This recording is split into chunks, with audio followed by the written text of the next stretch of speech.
Hello guys, मैं चोर सुनील शिवम सतीश की कमेंट पर बात करेंगे। उन्होंने बहुत ही अच्छा कमेंट किया है। आप लोगों को भी ऐसे ही मोटिवेट करता हूँ कि ज़्यादा से ज़्यादा कमेंट करें, क्योंकि ज़्यादा कमेंट्स मतलब ज़्यादा वीडियोस। और कई कमेंट्स ऐसे होते हैं जिस पे एक्सक्लूसिव वीडियो आपको मिल जाता है। सो ये कमेंट किया उन्होंने कि कास्ट टेस्ट या आईक्यू टेस्ट कब करवाना चाहिए।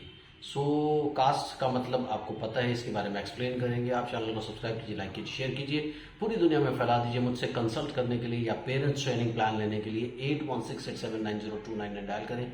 +91 इंडिया का ISD कोड जरूर लगाएं अगर आप इंडिया के बाहर से कॉल कर रहे हैं। इंडियन और एशियन कंसल्टेशन 1000 रुपीज़। एशिया के बाहर से आप कॉल कर रहे हैं 3000 रुपीज़ अकाउंट ट्रांसफर देकर आपको मेरा अपॉइंटमेंट ईजिली मिल जाता है। तो चलिए बात करते हैं कास्ट के बारे में। CAST means childhood autism spectrum test. इसको पहले चाइल्डहुड एस्पर्जर सिंड्रोम टेस्ट भी बोलते थे, क्योंकि पहले ऑटिज्म यूजुअली एस्पर्जर्स के नाम से ही जाना जाता था। तो चलिए बात करेंगे कास्ट के बारे में। सो कास्ट में क्या होता है कि यस नो के सेट में कुछ 39 क्वेश्चंस होते हैं जिसको आपको आंसर करना होता है। आंसर के बाद आपका स्कोर तैयार किया जाता है। स्कोर तैयार करके आपको ये बताया जाता है कि आपका बच्चा ऑटिस्टिक है कि नहीं, पहली बात। दूसरे, माइल्ड ऑटिस्टिक है, मॉडरेट ऑटिस्टिक है, सीवियर ऑटिस्टिक है। तो ये टेस्ट उसी तरह से होता है जैसे बाकी सब क्वेश्चन आप टेस्ट करते हैं, और इनके बेसिस पे आप डिटरमिन कर लेते हैं और डायग्नोज कर लेते हैं। देखिए, कई सारे ऐसे फैक्टर्स होते हैं जो आपके बच्चे की ऑब्जर्वेशन पे डिपेंड करते हैं। सो मेरे जो डायग्नोसिस होते हैं इन पर्सन, मैं ज़्यादातर डायग्नोसिस करता हूँ ऑब्जर्वेशन पर और एक्सपीरियंस पर, कि जो मेरा पिछले कई सालों का एक्सपीरियंस है उसके बेसिस पर मैं देखता हूँ कि आपके बच्चे का एग्जैक्ट डायग्नोसिस क्या होना चाहिए।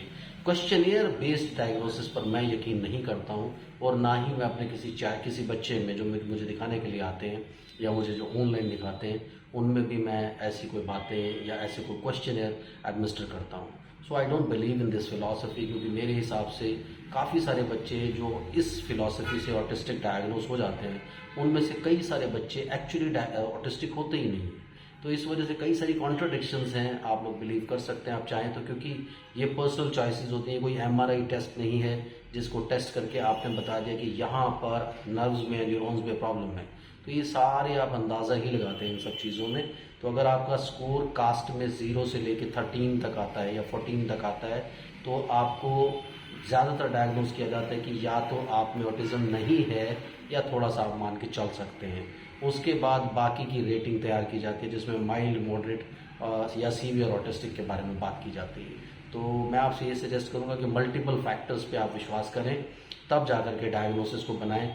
ये जितने भी टेस्ट गूगल पर अवेलेबल हैं या इधर उधर से आप क्वेश्चनियर के बेस पे डायग्नोसिस करते हैं, उस पर बहुत ज़्यादा मैं इनफैक्ट यकीन नहीं रखता हूँ।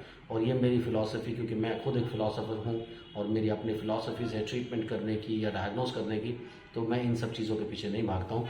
दूसरी चीज़ आ जाती है, आपने पूछा IQ test, CAST test and IQ test कब करवाना चाहिए। IQ टेस्ट आपको इमीडिएटली नहीं करवाना चाहिए, क्योंकि आपका बच्चा किसी भी IQ टेस्ट में परफॉर्म नहीं करेगा। और अगर वो परफॉर्म नहीं करेगा तो उसको वो mild mental retardation, moderate mental retardation या सीवियर मेंटल रिटार्डेशन उसकी कैटेगरी में डाल देंगे। सो IQ टेस्ट अभी आपके बच्चे के लिए एप्लीकेबल नहीं है। उसके पीछे अपना भागें, आप अपना काम पहले कंप्लीट कर लें, बच्चा एक बार नॉर्मल हो जाए, उसके बाद आप IQ टेस्ट और दूसरी चीज़ों के बारे में या एप्टीट्यूड टेस्ट के बारे में सोच सकते हैं। ये बेसिकली क्लास में बच्चा कैसा परफॉर्म करेगा, कैसा रहेगा, किस तरह के सब्जेक्ट्स उसको लेने चाहिए, इन सब चीज़ों के लिए आप IQ टेस्ट को ज़्यादातर प्रेफर करते हैं या एप्टीट्यूड टेस्ट को ज़्यादातर प्रेफर करते हैं। इसलिए अभी मैं कास्ट टेस्ट पर और दूसरे जो क्वेश्चनर टेस्ट मैं पर्सनली, मतलब आप करें ना करें, मैं बिलीव नहीं करता हूँ ज़्यादा।